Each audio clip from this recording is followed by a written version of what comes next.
What's going on? Thanks for checking out my new video on how to shade. And before we get to the video, don't forget to hit that subscribe button and also like if you haven't.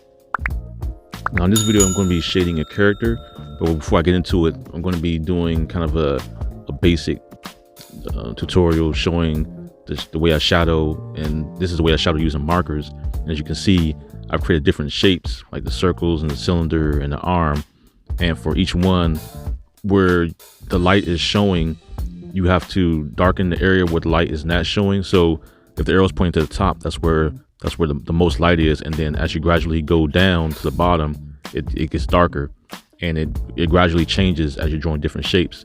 As you see with the cylinder, where it's at a different shape, so the way the light is going to show is going to be a little bit different, and the shadow, where it casts the shadow on the bottom, is also going to be matching the cylinder. And as you can see with the bottom, where I made the shapes look similar to like an arm, you see as the shadows changes a little bit, and you have to kind of adjust your shadows accordingly to depending on what shape that you're doing.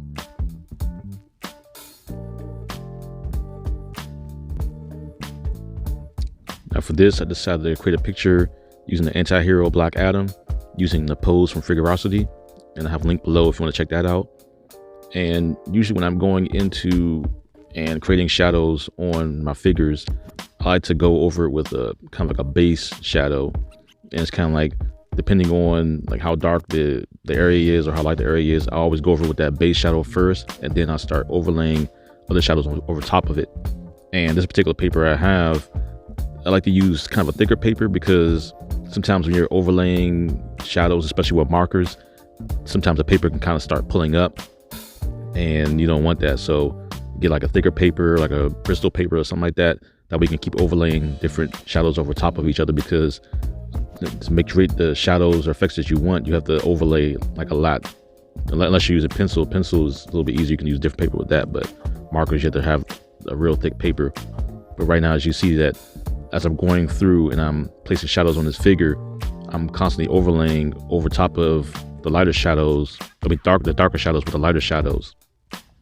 And as you can see, the light source that's coming from the figure is actually coming from the lightning itself on the logo on his chest. So that area is lighter, so as I'm gradually going from the lightning towards the muscle, it gets darker.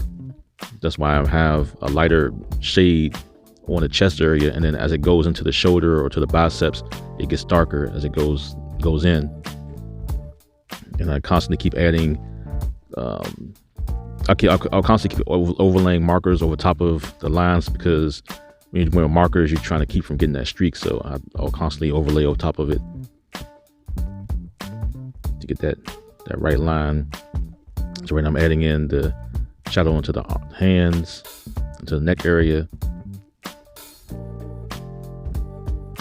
And since you're using a figure, there's a lot of detail that's going into the figure, because when you're drawing a figure as complex as this, you're not really shadowing shapes, but you're shadowing just a bunch of multiple different things. You have to kind of think about how the shadow bounces off certain areas.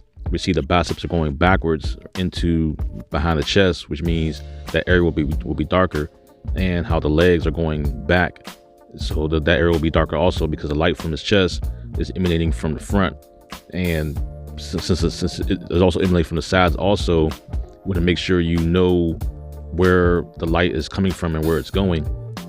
So if you know if the light source is in the front, you know that when things are going backwards, it'll get darker.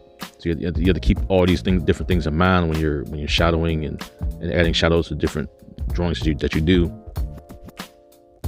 There's even a difference for adding shadows to hair, which I may do a hair tutorial pretty soon, creating hair or fur and showing how to do the shadows and lighting for creating different strands of hair. And learning to shade and create shadows isn't difficult.